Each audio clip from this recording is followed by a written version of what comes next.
గెలిచేది ఒక పార్టీలో, దూకేది మరో పార్టీలోకి. అదేమంటే అసలు విషయాన్ని దాచి నా ప్రజలు నా నియోజకవర్గం అంటూ కవర్ చేస్తుంటారు. తెలుగు రాష్ట్రాల్లో జోరుగా సాగుతున్న జంపింగ్ జపాంగ్లపై స్పెషల్ ఫోకస్.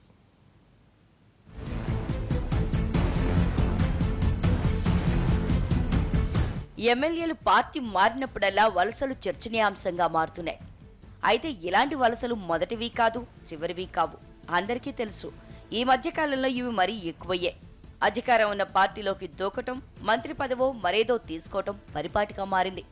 గెలిచే వరకు ఉన్న పార్టీని వెనకేసుకొచ్చే నేతలు పార్టీ మారాక అదే స్థాయిలో ధూమ్ధాం చేసేస్తుంటారు. అయితే ఇది ప్రజాస్వామ్యానికి గొడ్డలి పెట్టన్నది కొందరి అభిప్రాయం. ఏది జరిగినా, సొంతం జరిగినా, వేరే పార్టీలో జరిగినా, సొంత పార్టీలో జరిగినా కరెక్ట్ కాదు. ఇది ప్రజాస్వామ్యానికి ఖూని జరుగుతున్నది. ఇప్పుడే రాజకీయ నాయకులు ప్రజల్లో బద్నాం ఉన్నారు. ఇప్పుడు ఈ రాత్రికి ఒక ఖండువా, పొద్దుగాల ఒక ఖండువా, దీనివల్ల ఇంకా ప్రజల్లో ప్రజాప్రతినిధులది ఉన్న పౌరు కూడా పోతున్నది. 50వ దశకం నుంచి ఒక పార్టీ గుర్తుపై గెలిచి మరో పార్టీలోకి ఎమ్మెల్యేలు జంప్ అయిన చరిత్ర ఉంది. అయితే అప్పట్లో పార్టీ ఫిరాయింపుల చట్టం లేదు. ఎవరికి ఎక్కడ అవకాశం ఉందనుకుంటే అక్కడికి దూకేసేవాళ్లు. అలా దూకిన వాళ్ళు ఆ తర్వాతి కాలంలో సీఎంలు, గవర్నర్లు, కేంద్ర మంత్రులు కావటం విశేషం. కానీ భారతదేశంలో చాలా కాలం నుంచి ఇది ఒక పెద్ద జాడ్యంలాగా ఉంది. ఆంధ్రప్రదేశ్ శాసనసభ దానికి పరాకాష్ట. ఇప్పుడు తెలంగాణ శాసనసభ దాన్ని కొంచెం పునరావృతం చేస్తుంది.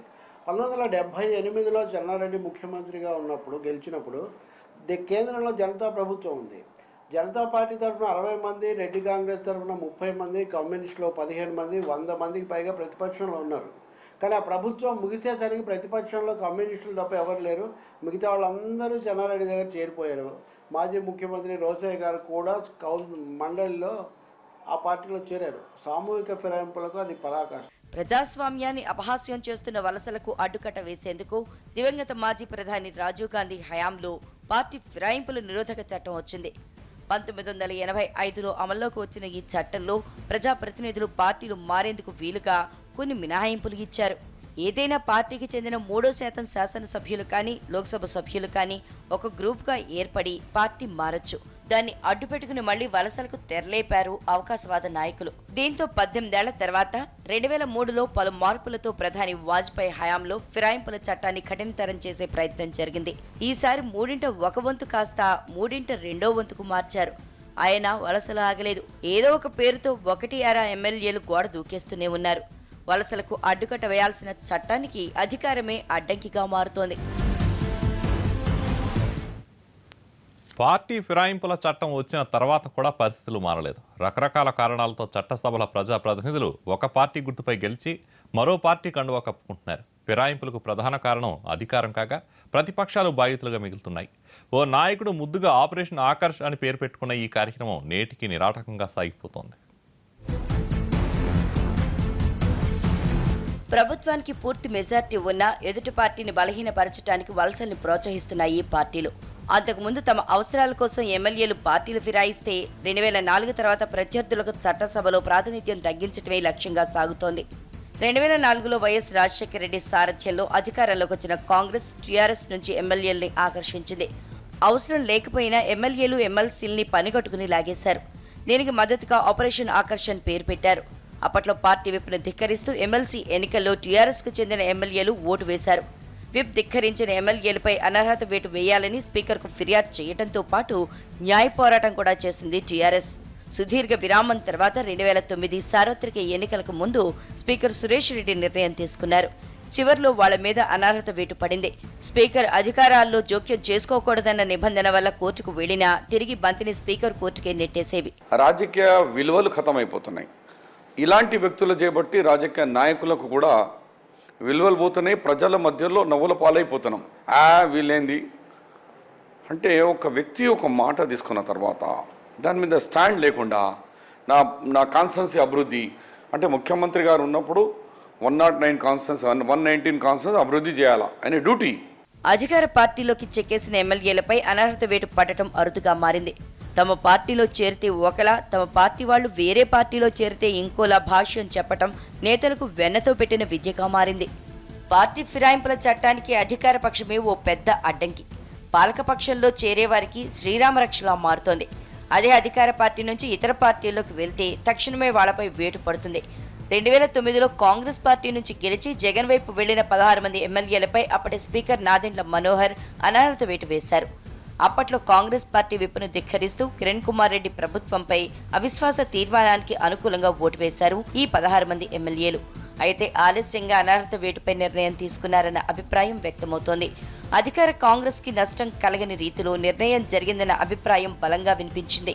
బాగా గుర్తు, మన కేఆర్ సురేష్ రెడ్డి గారి హయాంలో ఏమైందంటే ఇలాగే పిటిషన్లు అవి ఇస్తే టీఆర్ఎస్కు సంబంధించిన 9 మంది శాసనసభ్యుల్ని అప్పుడు ఆ రోజు కాంగ్రెస్ ప్రలోభపరిచి వాళ్ళని ప్రత్యేకంగా తమలో కలుపుకునే ఈ కార్యకలాపాలన్నీ చేసినప్పుడు ఈటెల రాజేంద్ర గారు ఇలాగే పిటిషన్ ఇచ్చారు. ఆ పిటిషన్ మీద ఇమ్మీడియట్గా చర్య తీసుకోలేదు. దాని మీద ఆయన సుప్రీంకోర్టుకు వెళ్ళాడు.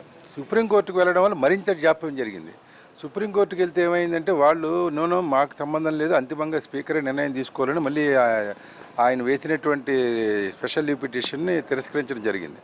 దాని మీద సురేష్ రెడ్డి గారు ఎన్నికలకు ముందు కొద్ది రోజుల ముందర కొన్ని నిర్ణయాలు ప్రకటించారు. కొందరు డిస్క్వాలిఫై చేశారు, కొందరు రాజీనామాలు ఈలోగా ఇస్తుందని యాక్సెప్ట్ చేశారు. అలా కొంత వివాదాస్పదమైన నిర్ణయాలు తీసుకోవడం జరిగింది. ఫిరాయింపుల చట్టంలో పలు సవరణలు తీసుకొచ్చినా జంపింగ్లు మాత్రం కొనసాగుతూనే ఉన్నాయి. ప్రత్యేక తెలంగాణ రాష్ట్రం ఏర్పాటయ్యాక కూడా ఫిరాయింపులు కొనసాగుతున్నాయి. వివిధ పార్టీలలో గెలిచిన వారంతా బంగారు తెలంగాణ పేరుతో అధికార పార్టీలో చెక్కేస్తున్నారు. కొంతమంది అయితే ఏకంగా తమ పార్టీని టీఆర్ఎస్లో విలీనం చేసేశారు. మాతృ పార్టీకి జల్లె కొట్టి జంపైన వాళ్ల మీద అనర్హత వేటు కోసం దాఖలు చేసిన ఫిర్యాదులు అటు కోర్టుల్లోనూ ఇటు స్పీకర్ ఆఫీసులోనూ మూలుగుతున్నాయి. తెలంగాణలో టీఆర్ఎస్ గెలిచింది. ఆ పార్టీకి 63 సీట్లు వచ్చాయి. ప్రభుత్వానికి ఎటువంటి ఇబ్బంది లేకుండా నడిపించేయొచ్చు. కానీ కాంగ్రెస్, టీడీపీ, వైసీపీ, బీఎస్పీల నుంచి ఎమ్మెల్యేలు ఒక్కసారిగా టీఆర్ఎస్లోకి జంప్ చేశారు. అప్పటి వరకు టీఆర్ఎస్ని తిట్టి తమకే ఓట్లు వేయాలని ప్రచారం చేసి గెలిచిన ఎమ్మెల్యేలు బంగారు తెలంగాణ పేరుతో అధికార పార్టీలోకి దూకేయటం విశేషం. అదేమంటే నియోజకవర్గ అభివృద్ధి అంటూ కథలు చెప్తున్నారు. పైకి ఎన్ని చెప్పినా వారి వలసల వెనుక ఉన్న అసలు రహస్యం అధికారమే. ఇలా వెళ్లిన తలసాని శ్రీనివాస్ యాదవ్ ఏకంగా మంత్రి అయ్యారు. బీఎస్పీలో గెలిచిన ఇంద్రకరణ్ రెడ్డి టీఆర్ఎస్లో విలీనమై మంత్రి పదవి కొట్టేశారు.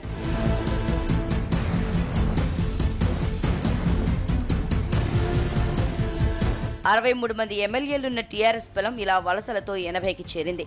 తాజాగా టీడీపీ నుంచి మరో 5 ఎమ్మెల్యేలు టీఆర్ఎస్లో చేరిపోయారు. రాజ్యాంగంలో పార్టీ ఫిరాయింపుల చట్టం ఉన్నా ఎవరికి తోచినట్లు వాళ్లు దానికి భాష్యం చెప్పుకుని రక్షణ పొందుతున్నారు. మొన్నటికి మొన్న శాసన మండలిలో 4 టీడీపీ ఎమ్మెల్సీలు తామే అసలైన టీడీపీ అని తమను టీఆర్ఎస్లో విలీనం చేయాలని మండలి చైర్మన్ని కోరటం, ఆయన ఆమోదముద్ర వేయటం వెంటనే జరిగిపోయాయి. ఇప్పుడు టీడీపీ నుంచి టీఆర్ఎస్లోకి చేరిన ఎర్రబెల్లి బ్యాచ్ కూడా సేమ్ ఫార్ములాను ఫాలో అవుతోంది. ఇలా విలీనం కావచ్చా లేదా అన్న దానిపై ఏ వర్గానికి ఆ వర్గం తమకు అనుగుణమైన వాదనలు వినిపిస్తోంది. ఈ పార్టీ ఫిరాయింపు పైన కానీ డిస్క్వాలిఫికేషన్ పైన కానీ గౌరవ సభాపతి గారి నిర్ణయమే ఫైనల్.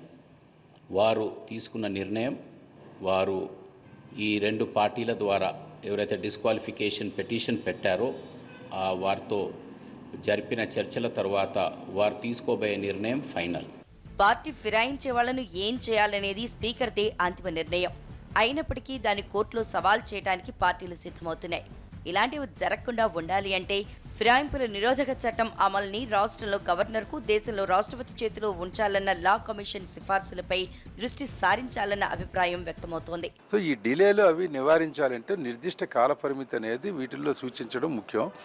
ఆ ఇచ్చే అథారిటీ కూడా శాసనసభకు సంబంధించి శాసనసభాపతి నిర్ణయం తీసుకుంటే ఆ శాసనసభాపతి అధికార పక్షం వాడు కాబట్టి మరోలా వ్యవహరించే అవకాశం ఉండదు. కాబట్టి కొంతమైనా నిష్పక్షపాతంగా ఉండాలి అంటే డెఫినెట్గా ఇక్కడ గవర్నర్ గారికి, అక్కడ భారత రాష్ట్రపతి గారికి అప్పగిస్తే కొంత న్యాయం జరుగుతుంది. ఎప్పటికప్పుడు రూపం మారుతున్న ఫిరాయింపులను అడ్డుకోవాలి అంటే నిరంతర పరిశీలన, నిర్ణయాలు తీసుకునేందుకు పార్లమెంట్ కమిటీలు ఉండాలంటున్నారు విశ్లేషకులు. ఈ డిస్క్వాలిఫికేషన్ పైన, ఈ 10th షెడ్యూల్ పైన, ఈ పార్టీ ఫిరాయింపుల పైన ఏదైతే మార్పులు చేర్పులు అవసరం ఉందో పరిస్థితుల బట్టి దీనిపై పార్లమెంట్లో ఒక పర్మనెంట్ కమిటీ ఒకటి ఏర్పాటు చేసుకోవాలి. ఆ కమిటీ ఈ డిస్క్వాలిఫికేషను, ఈ 10th షెడ్యూల్ని సమయం బట్టి, సభాపతులు తీసుకుంటున్న నిర్ణయాన్ని బట్టి, సభాపతులు చేస్తున్న డిలేని దృష్టిలో పెట్టుకొని ఈ 10th షెడ్యూల్లో కావలసిన మార్పులు తీసుకురావడానికి అవకాశం ఉంటుంది. అందుకు ఈ దేశంలో జరుగుతున్న ఈ పరిస్థితులన్నీ చూసిన తర్వాత ఇప్పుడు Parliament has to rise to the occasion. ఏ కారణంతో జరిగిన ఫిరాయింపులనేవి ప్రజాస్వామ్యానికి మంచిది కాదనే అభిప్రాయం వ్యక్తమవుతోంది. కేవలం చట్టాలు చేయటం కాదు, వాటిని పకడ్బందీగా అమలు చేయగలగాలి. కాని పక్షంలో అవి ఉన్నా లేనట్లే.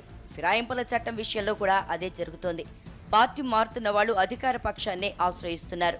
చట్టాన్ని అమలు చేయాల్సింది కూడా అధికార పార్టీయే కావడంతో ఫిరాయింపుల చట్టం నిష్ప్రయోజనమవుతోంది. ఇప్పటికైనా ఇటువంటి చట్టాలకు మరింత పదును పెట్టి ప్రజాస్వామ్యాన్ని పరిరక్షించుకోవాల్సిన అవసరం ఎంతైనా ఉంది.